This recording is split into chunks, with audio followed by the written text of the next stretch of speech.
Good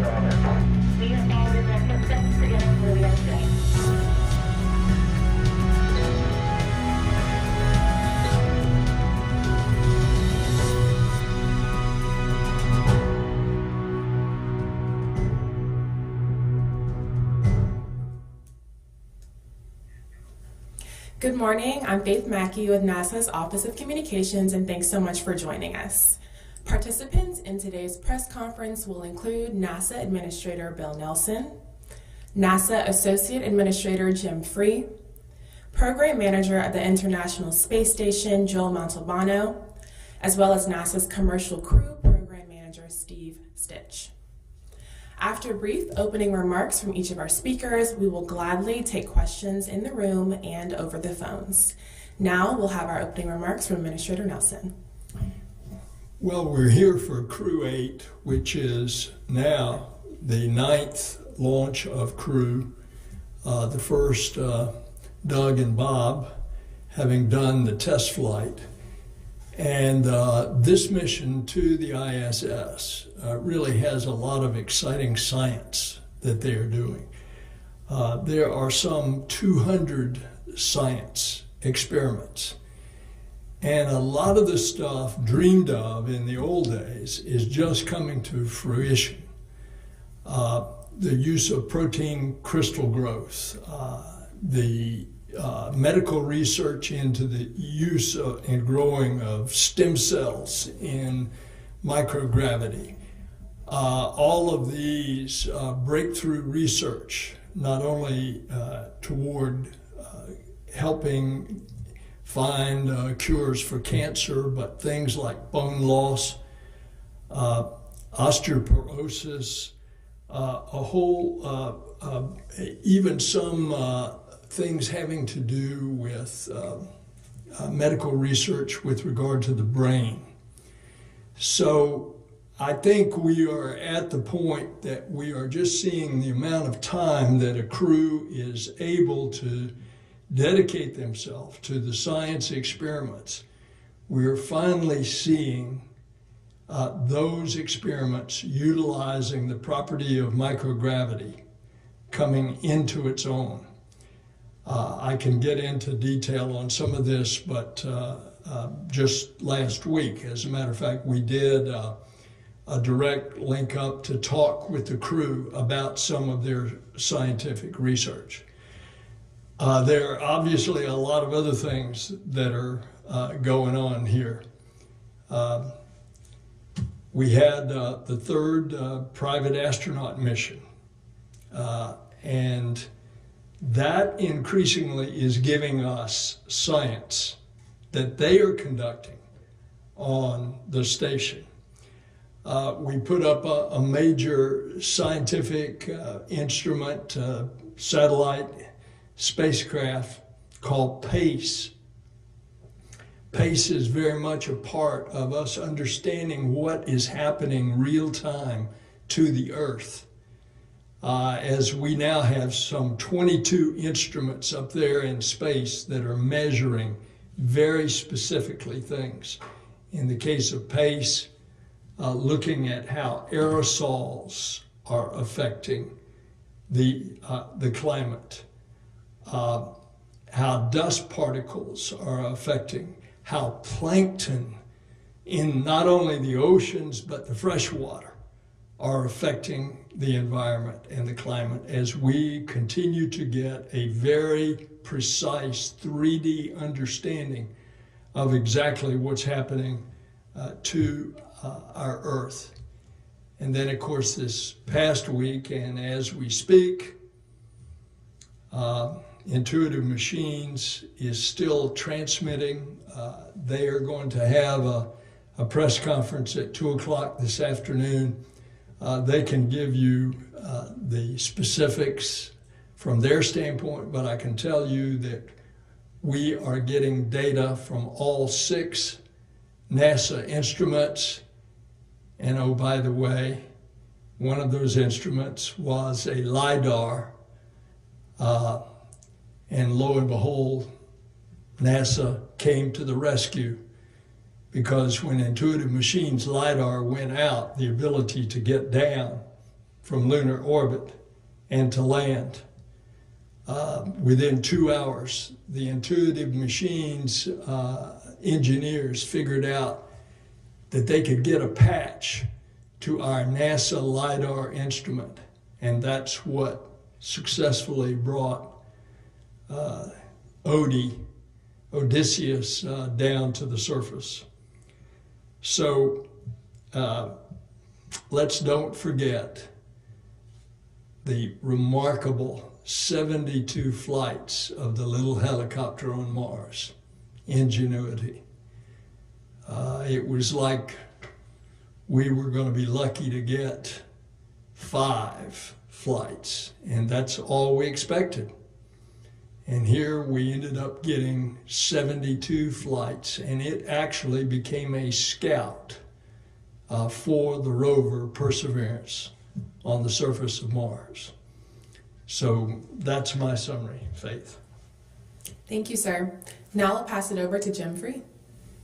Thanks, Faith. Good morning, everybody. What a crazy, exciting time in space right now. And it's all, of course, rooted in NASA's mission of exploring the unknown in air and space. I think you see that on this mission and the ones that the administrator highlighted, innovating for the benefit of humanity and inspiring the world through discovery. I think the 4 individuals on the screen behind me exemplify that, and I'll talk about more them in a second. I'll add to the administrator's discussion about exciting things beyond PACE. X-59 unveiling in our Aeronautics Research Mission Directorate was a tremendous thing for me to be part of, and research that is going to change and hopefully enable that space over land to fly supersonic. I think I want to talk for a second about the Artemis campaign, the Commercial Lunar Payload Service initiative that the administrator talked about with Intuitive Machines, that first flight, the first flight of the Astrobotic mission under CLIPS. We learned along the way. We got science. We're getting science on Intuitive Machines. We got science on Astrobotics. So we're starting our exploration of the moon with Artemis. We just finished our recent architecture concept review where we're laying out more detail of our path to the moon and on to Mars. And of course, Artemis 2 well underway. Our crew was out on the USS San Diego this week doing recovery tests with our Navy partners and our exploration ground systems from right here at Kennedy. The hardware for Artemis 2 continues to process well. The crew module, we talked about some of the challenges in the crew module with the battery and the heat shield. We continue to make progress on both of those. Tough technical problems, but working through. The core stage for Artemis 2 is going to ship this summer right here to the Kennedy Space Center. And the work on the Exploration Ground System mobile launcher.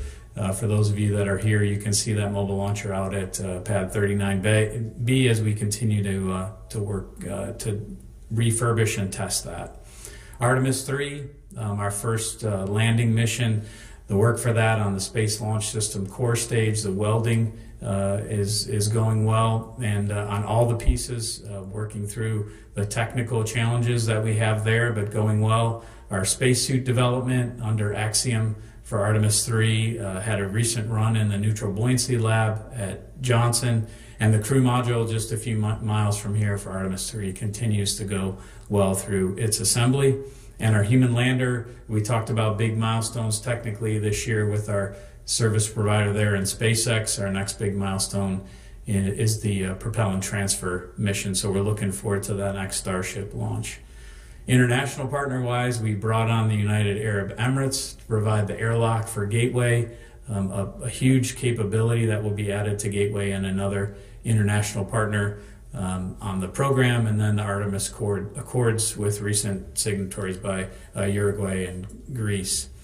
Today we're here to focus on this incredible Crew-8 mission and those 4 individuals that I talked about, I mentioned with Matt and Mike and Jeanette and Alexander.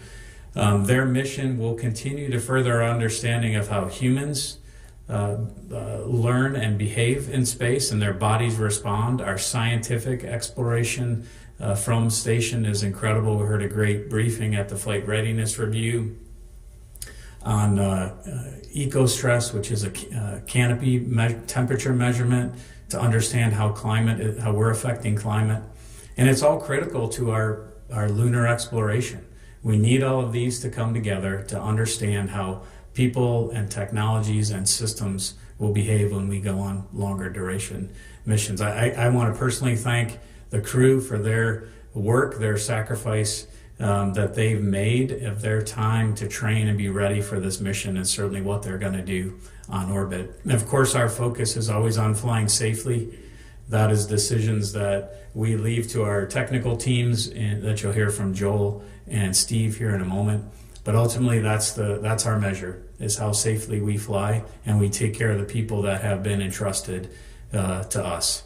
Next month, we'll launch an astronaut from Russia on a Soyuz, and then in April, we're targeting the first flight of Starliner. So 7 crew members going up, 4 coming home, all of which we need to put their safety first, especially when we look at the new vehicle with Sonny and Butch looking at that, and I know Stitch will be taking care of them as well. So I'm also excited. Next week we have astronaut graduation down in Houston, which will be the next set of crew members that will be in line to support the great missions that we're planning. I do want to take a minute to congratulate Joel on his new role as the deputy in our Space Operations Mission Directorate, an incredible leader for the space station program, and Dana Weigel will follow in Joel's footsteps. Dana's been Joel's deputy, and she's going to do tremendous in her new role as well. So with that, Faith, I'll hand it back to you. Thanks, Jim. I'll now pass it over to Joel Montalbano. All right, well, thank you guys for joining us today. As everyone knows, we're looking for a launch early Friday morning Eastern Time. That sets us up for a docking to the forward part of the International Space Station early Saturday morning. Right now we're targeting 7 a.m. Eastern Time. We'll have the hatch opening after we do leak checks. That process will take about 2 hours, so about 2 hours after docking we'll have hatch opening.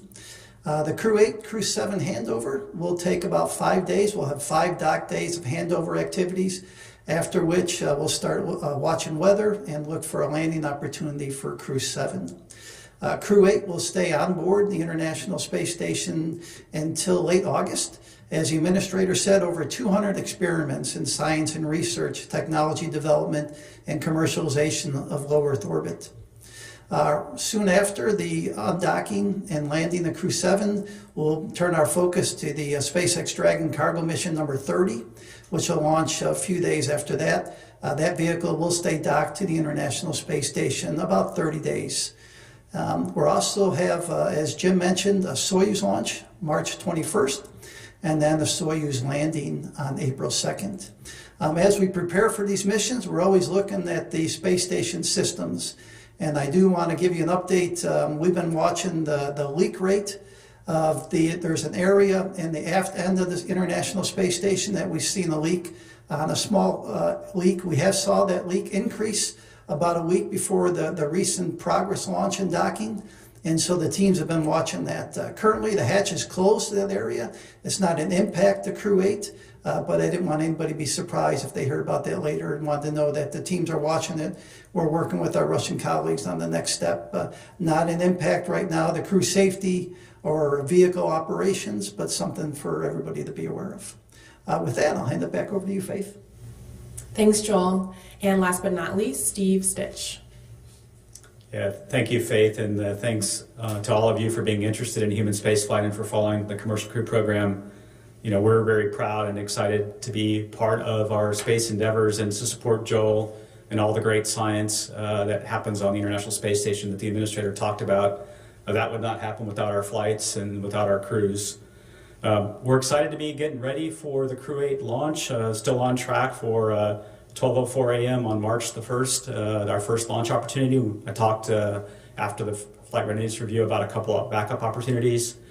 It's been a busy time down here. I mean, the crew's been down. They got in Dragon on Monday evening and checked out all the systems of Dragon. We rotated the seats in Dragon, got to go through all the displays, practice the countdown, closing the hatch, closing out the vehicle, and doing some pressure checks. That all went really well with Dragon. The next day, Tuesday, we actually hot fired the Falcon 9 first stage. All 9 engines did the normal 6-second static fire time. We did see an indication on engine 6 on one of the components that was a little out of family with what we had seen in previous flights, so we swapped out that component. The component we removed has been sent to Hawthorne for some checks and to make sure it's okay. The new component is installed and is working just fine. We've done checkouts of that, and so we're really ready to go fly. We are watching the weather very carefully. The launch weather looks really favorable for Friday morning's early launch. I would say the abort weather is what we're watching very carefully. We have to have weather along the East Coast ground track to be acceptable for launch, and so that weather right now is not looking as favorable as we'd like. We'll do another weather briefing tonight, and then we'll take a look at the weather again. So we have several opportunities, and so we're just taking it one step at a time relative to weather. We will have the launch readiness review this evening at 8 p.m., and so we'll close out some of the final items coming out of the flight readiness review that we talked about on Sunday, and so those are all on track for closure. Really excited to go fly Endeavour. This is the 5th flight of Endeavour, so we've taken a lot of extra time. It's our fleet leader to go through all the systems, in particular the prop system, just to make sure we're really ready to go fly, and excited to go do that. As Joel said, on the heels of Crew-8 for us and Crew-7 in return, we have the CFT, the crewed flight test mission, the flight tests with Butch and Sunny. We're excited about that flight. Over at Pad 41, ULA, the United Launch Alliance, is preparing the rocket for launch and installed the solid rocket motors and going through the processing for that vehicle. In the factory over at Boeing, the Starliner spacecraft is pretty much closed out. We've loaded the fluid for the cooling system. The next big event really is to load propellant on the crew module and propellant in the service module, and that'll happen in mid-March. And what we're doing with the 2 flights is we're watching our flight and the readiness of freeing up the port on station, and we're going to work hand in hand with Joel on the right decision points to go fuel Starliner. As Joel said, it's a busy time, so we may adjust the date. Right now we're targeting the crewed flight test in late April. I would say in Commercial Crew we're also proud to support exploration and do what we can to help the Artemis program. We're going to fly an Orion drink bag for the first time for the crew to use on Crew-7 return, just to test that technology out ahead of Artemis 2. And then if you look ahead at the Boeing vehicle, the NASA docking system that we fly on the Starliner vehicle is the same technology that Orion will fly for docking for Artemis 3 and future flights. And then also the Starliner parachute system is really a derivative of the Orion system. So as we fly our flights, we get data for exploration as well. So we're happy to be here, and I'll turn it back over to you, Faith. Thanks so much. We'll now go ahead and open the floor for questions. I ask that you please identify your name, your outlet, and to whom your question is directed. We do have people in the room and on the phone lines, but we'll start with any questions that we have in the room, and please wait until you are handed a mic. Hi, hi, thank you. Ken Kramer, Space Up Close. Thanks all for being here. What a great panel. Could ask everybody a question. And Joel, congratulations again. But let me focus on Bill and Jim right now. I'd like you to expand upon IM-1, the results, how important that is for commercial lunar landing and for Artemis, paving the way to returning our astronauts. Tell us more about why this is so important and what's the future? Is Viper going to launch by the end of this year? Thank you. Remember that you're going to get details at 2 o'clock this afternoon. And the details appropriately should come from Intuitive Machines.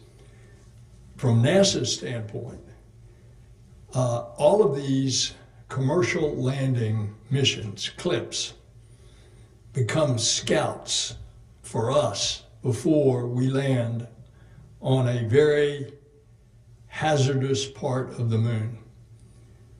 The South Pole is pockmarked with craters, and because of the angle of the sunlight, those craters are constantly shadowed in darkness, and therefore the landing has to be very, very precise.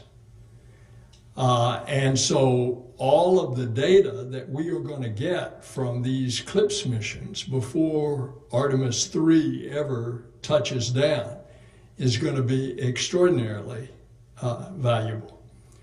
And each of these NASA instruments of the 6 are all a part of getting additional data that we need before we have humans land on the South Pole. Jim? I think you said it well, sir. I'll add one example in one of the payloads on Intuitive Machines, and what we hope to learn on future ones has to do with plume surface interaction. And that's important to us of how the regolith behaves as a lander goes down. Obviously, it's size dependent, how much rocket exhaust you're throwing at the surface. But that's very important to us as we think about where we're going to put our future Artemis elements. We have to be careful of the proximity of where our lander is going to come down so that we don't contaminate, for instance, a habitation element. But as that distance grows, that means the crew either has to be transported there or they have to walk. So that trade is important to us in the architecture, and it's informed, as the administrator said, by these early missions, for one example of a technology. And by the way, it's cheaper. Now we leverage the few little nickels that we have by getting the commercial industry to foot some of the bill. And so we put down incentive money to the corporations, and then they take it from there. And oh, by the way, what's the incentive for them? They've got seed money, and then what they are doing is they're producing a lunar economy as they continue to grow and continue to experiment and invent. And a good example of how we are sharing the cost of the entire exploration program is we go back to the moon not only with commercial partners, and that's certainly true in the Artemis program, but we go back with international partners. And there are substantial international investments in each of the steps as we go back to the moon. So all of this is leveraging what we are able to get out of the Congress and to do all the more with. And Viper, could you just talk about Viper? Will it launch this year, or will you need more time? I think we're looking at how the testing, the assembly and testing of Viper is going together. Also looking at the impacts of what we're learning on CLIPS and how those landers are coming together. I think we'll probably be able to share more about that in the near future. But right now, those two competing development, I mean, it's a challenge to get there, and we want to be sure. This is a high dollar value mission, and we want to find the success, because just like the other CLIPS missions, Viper's important to us to understand the volatiles and where we're going to go and where the payback is to land once we get there. And oh boy, if we find water in quantities, it's Katie bar the door. All right, any more questions in the room before we switch over? Sure. Hi, Brett Tingley, Space.com. This is a question for Steve Sitch. During the flight readiness review, we heard that there's some discussion of Dragon potentially being pushed to 15 flights from 5. I'm wondering, after Endeavour comes back, what specifically will you be looking at to help make that determination, as it being the Crew Dragon that's made the most flights? And do you have any kind of a timeline for when that requalification might be? Yeah, good question. So we are right now embarking upon what we call, our extended Dragon certification. We're getting data. SpaceX is in the middle of doing extra qualification on every single component. For example, if you have a fan and you're going to now need to, run that fan longer and fly it more times, SpaceX is doing those kind of things. We're working on that this year and probably next year to try to see how long we can go fly Dragon. We don't have specifically what we'll look at yet. One of the things we're doing as we go embark upon this activity is to try to figure out when Endeavour comes back, in the August timeframe. What specific systems do we want to look at? Do we want to go look at certain parts of the structure that have been exposed to the space environment up and down for many years? Do we want to look at some of the propellant tanks? Do we want to look at some of the propellant lines? A lot of components come off every flight, and so we already can look at those. The nose cone comes off, the heat shield comes off, the panels that are the base part of the structure comes off. We need to think about, do we want to take the docking system off? That typically doesn't come off. The thrusters come off every flight. So we're in the middle of that right now, figuring out what kind of components do we want to look at. So. Thank you. I'll get to your question, but did want to go ahead and take one from the phone lines. We do have a question from Gina Sinceri from ABC. Yes, I missed the details on the leak. Could you give me a little more information about that, to position the volume? Okay, so this area is in the aft end of the Russian service modules where we attach the progress to the vehicle. And so I'd say that area is about 3 feet or so in length. We've been watching this for a while. This this area has had some leaks. In fact, we've repaired a couple cracks in that module part, and we've done some other areas of interest. So we're continuing to watch that, but that's where we saw it. When we close that hatch, the rest of the space station, the rest of the Russian modules, the rest of the U.S. modules, European, Japanese, everything is solid. And so we know that the area of interest is in that aft end, and that's something that we're watching. Thank you. We'll move to our next question on the phone. Christian Davenport from the Washington Post. Hi, thanks for doing this. Chris Davenport from the Washington Post. I guess this is for the administrator or maybe Joel, because that has to do with the station. But there have been reports that Russia could possibly deploy a nuclear weapon in space. John Kirby at the White House has said this would violate possibly the Outer Space Treaty. I'm just wondering, how much of a concern is this for NASA, given the threat it could pose to the ISS? And wondering if you had any conversations with the Pentagon or even your Russian counterparts about it, and how it might affect NASA's relationship with Roscosmos going forward. Thank you. Christian, it does concern me because naturally, if those newspaper reports are true, then we would be concerned about the safety of our astronauts on the International Space Station and our foreign astronauts, which would include the Roscosmos cosmonauts. We would be concerned as well about our satellites, NASA satellites. With regard to your second question, to what degree do we have discussions about this? I can tell you that it's our responsibility at NASA to be aware of most everything that's happening when it comes to the safety of our crew, and we will continue to have that. On any details with regard to it, the thrust of your question, you need to refer that to the White House and Admiral Kirby.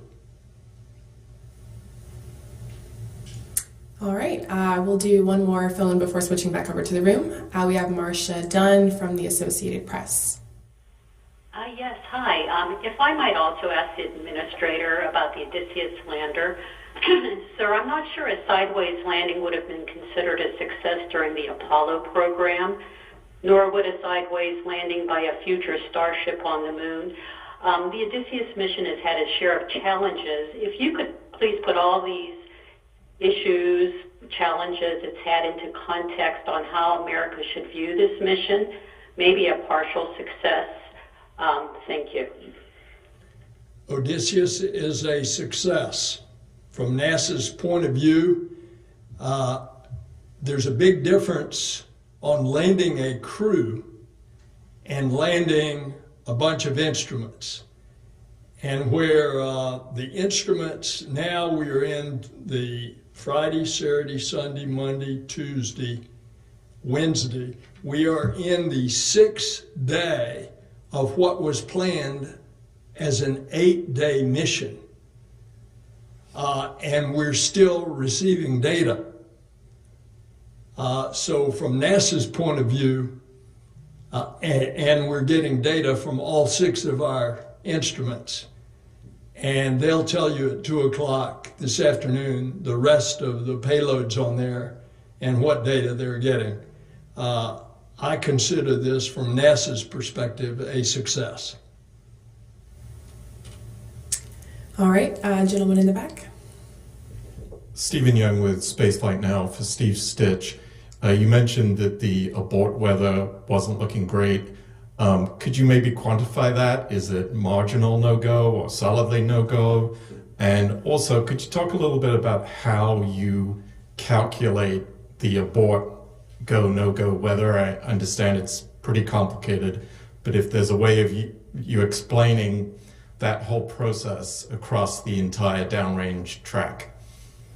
Yeah, two good questions. First, I would say the abort weather, whether it's going to be acceptable or not, is really based on a couple of weather systems that are coming through. There's kind of a trough that's moving through, and it's really, we're looking at the timing of that trough and where it sets up and where it is relative to the staging location in particular. At staging, we look at that location because if you think about all the events that have to happen at staging, when the first stage, the 9 Merlin engines shut down, there's separation and the MVAC engine has to start. It's one of the more complicated times during ascent. Relative to how we do abort weather, we basically have a number of points all across the ascent ground track from the launch pad all the way to orbit insertion. And for each one of those points, we look at a kind of a weighted risk. Like I talked about, if you look at the rocket early when it comes off the launch pad, there's a lot of steering that has to happen. It's very dynamic all the way up through when the engines throttle down, and then you have staging. So we weight that as a higher risk area, and we want to make sure that the weather is more acceptable in those areas. Same thing at staging, and then other points are weighted a little less. And so we basically sum all this up and look at that aggregate risk and then compare it to the criteria. And that's sort of how we do the abort weather. It's not easy. Every flight is a challenge. We'll watch the weather carefully. We'll have the weather briefing this afternoon, or actually it's really this evening, and then we'll make the right decisions and we'll go fly when we're ready. So. And as far as how you would rate it currently, is it marginal or? I would say it's marginal right now based on the forecast. Yeah. And when would you make a decision?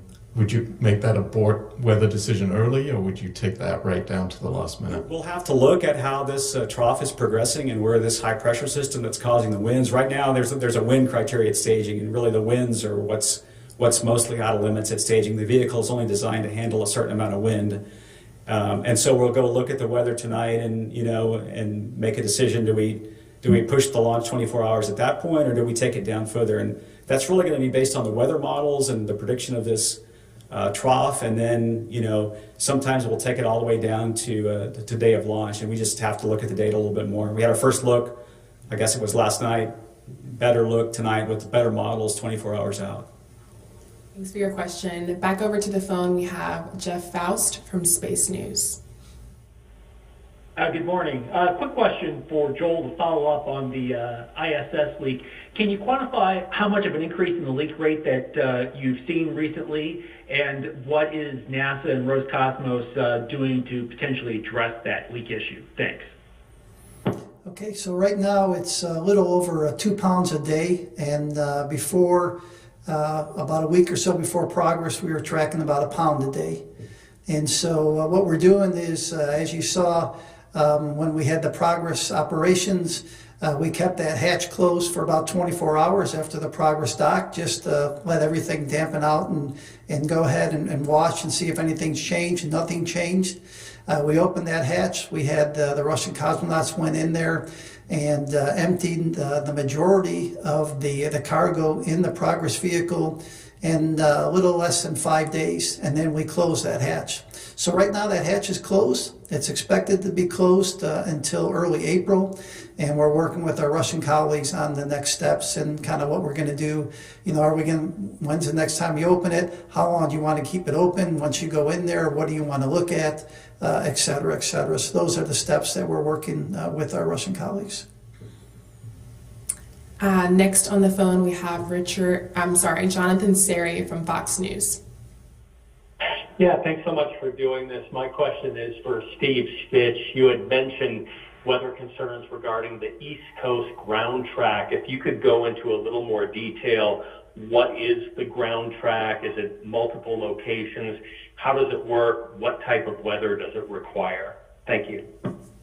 Yeah, good question. So the vehicles that we've designed, both the Dragon Falcon 9 and Starliner Atlas, have the ability to execute an abort all the way from the launch pad to an orbit insertion. And so to execute that abort safely, the vehicle has to have weather under the ground track that's acceptable in terms of the sea state, so what the wave height is and the motion of the waves. And then, as I said, winds and rainfall rates, and then also no lightning in the area. And so, again, we look at every single point along that ground track. We have about 60 points we look at, and the ones right now that cause us the biggest concern are right at the staging location. So if we had an anomaly at staging and we had to separate and land, the winds right now at that staging location where Dragon would land are a little bit outside of the limits, and so we'll watch that carefully. And again, as weather patterns move a little bit, and the timing of the weather pattern can be really important for what the magnitude of those winds are, and so that's really what we're dealing with at this time. Thanks. So now we'll take Richard over the phone from the Orlando Sentinel. Hi, thank you for taking my question. This is really for Steve and Jim. I was curious about the percent of the astronaut corps that are actively training with Starliner. I mean, at this point we have Starliner 1 potentially next year. And I know on a previous call it was mentioned that Crew 10 was targeting the spring. I didn't know if that was misspoken or Starliner was in line to potentially be the early mission next year, or if it had really fallen to the end of 2025. Assuming everything goes well. That's it. Thank you. Steve, you want to start? Yeah, I'll start. Right now with Starliner, we really have two crews primarily in training. Obviously, Butch Wilmore and Sonny Williams for CFT. Mike Fink is the backup astronaut for that flight, and so they've been in training for quite some time. And then we also have the Starliner 1 crew that's been training for that mission. Right now, that mission is scheduled for, we have that scheduled for February of 2025, and right now we have the Crew 10 mission kind of at the same time. And so our plan is to really watch the progress of how Starliner 1 is progressing with the hardware build and the certification products. If you remember, just like we did for Demo 2 to get to our Crew 1 flight, for that test flight for CFT, we have a certification process that we go through after that test flight to get to the first Starliner 1 mission. And so we'll do that toward the end of this year. We'll also watch the performance of the crewed flight test and how well does that mission go, what kind of learning was there on that mission, and then we'll have to make a decision. So we can carry it down a little bit further in terms of processing both at the same time and then make a decision towards CFT. And I just add, the crews are part of the Johnson Space Center under Vanessa Weish's leadership, and part of the Flight Operations Directorate under Norm Knight and the Chief of the Astronaut Office, Joe Acaba. And that astronaut office is broken up into various branches that support different vehicles, operational missions, and then Artemis as well. The intention is for the crew to weigh in on the design and the operations of the vehicle. So I know the administrator said it before, right? We're at headquarters aren't part of the crew selections. That's all JSC, but it's broken up that way in order to get the expertise of these crew members that we're entrusting to fly in the future on the development of the vehicles, and then it's broken out by mission as the crews are named. Thank you. We'll take your question in the room. Eric Lipton from the New York Times.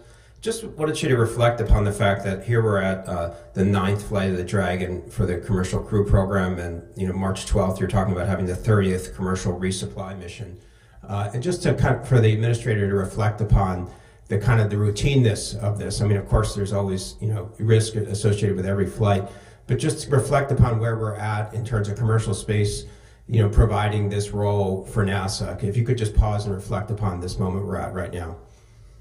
Well, let me take you all the way back to Kennedy's speech at Rice Stadium, in which he said, we go to the moon and do other things, not because it's easy, but because it's hard. Space flight is hard. Space flight is risky. So whether it's commercial, or if it's the SLS, which is NASA, the landers, which are commercial, whatever, it's risky business. What you never want to get into is the thrust of your question, which is that it becomes so routine. And that's why at NASA we are insisting with our employees and our contractors that safety is primary. We hammer this home all year, but particularly at the time of the Day of the Remembrance, which is sometime in late January, early February, commemorating the terrible loss of 17 astronauts as a result of a lack of safety. And yet it almost seems routine to the uneducated eye that SpaceX is putting them up one after another.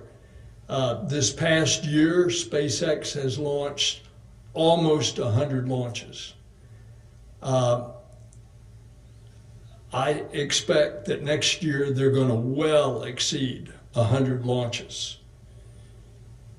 Clearly, the entry of SpaceX by having the return of the first stage has brought the cost down significantly. That has affected the entire launch industry. We'll be seeing attempts at bringing the second stage down on some missions. And as a result of that, you never want to get into the frame of mind that it is so routine that it's like getting in your car and taking a Sunday afternoon drive. And oh, by the way, that was the frame of mind that shocked the nation on January the 28th, 1986, when Challenger blew up in the Florida sky. The nation was in disbelief because the space shuttle for 24 flights had seemed so routine. That's not the case of space flight.